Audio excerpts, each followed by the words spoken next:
네, 인수위 때부터 지역균형발전위원회를 따로둔 윤석열 정부, 지방시대를 활짝 열겠다고 강조해왔죠.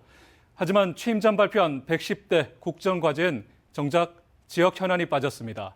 그 대신 지역순회 대국민 보고에서 정책과제란 이름으로 새 정부가 추진할 사업을 발표했습니다.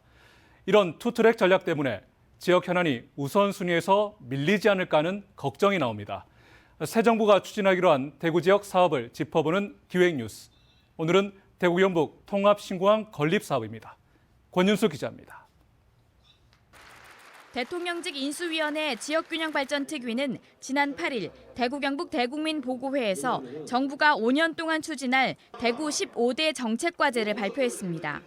가장 첫 번째로 제시한 과제는 대구 경북 통합신공항 건립. 민간 개발에 의존하는 기부대 양여 방식으로는 추진이 불가능할 것으로 보고 군공항 이전에 국가재정 투입을 약속했습니다. 정부 주도로 하겠다는 것이 이번 윤석열 정부의 확고한 방침이라는 것을 보고드리겠습니다. 새로운 민간공항은 중남부권 거점공항이 될 수 있도록 중장거리 노선 운항이 가능한 3,200m 이상의 활주로를 건설합니다. 1,000만 명 이상 이용하는 여객터미널과 30만 톤 이상 수용하는 물류터미널을 갖출 계획입니다. 군이 의성 신공항 주변은 항공물류서비스산업단지와 공항 복합도시로 이루어진 신공항 배후 경제권을 조성합니다.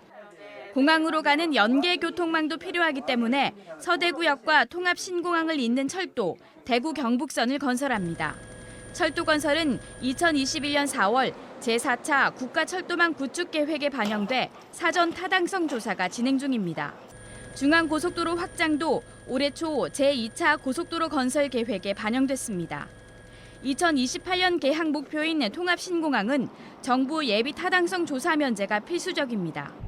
공항에 대한 인프라 부분하고 접근 교통망 같은 경우에도 필수적으로 따라가야 되는 것이기 때문에 최대한 조기에 건설될 수 있도록 하기 위해서는 예타 면제도 필요한 것이 아니냐라고 저희가 건의는 드렸습니다. 하지만 예타 면제가 되더라도 넘어야 할 더 높은 산이 있습니다.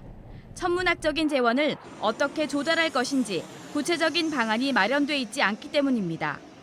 인수위 자료에 따르면 군공항 이전에 8조 8천억 원, 민간공항 건설 1조 원, K2 종전부지 개발에 2조 5천억 원, 신공항 배후경제권 조성에 3조 원이 듭니다. 대구 경북선 건설에 2조 원, 중앙고속도로 확장에 1조 4천억 원 등 이것만 합쳐도 18조 7천억 원입니다.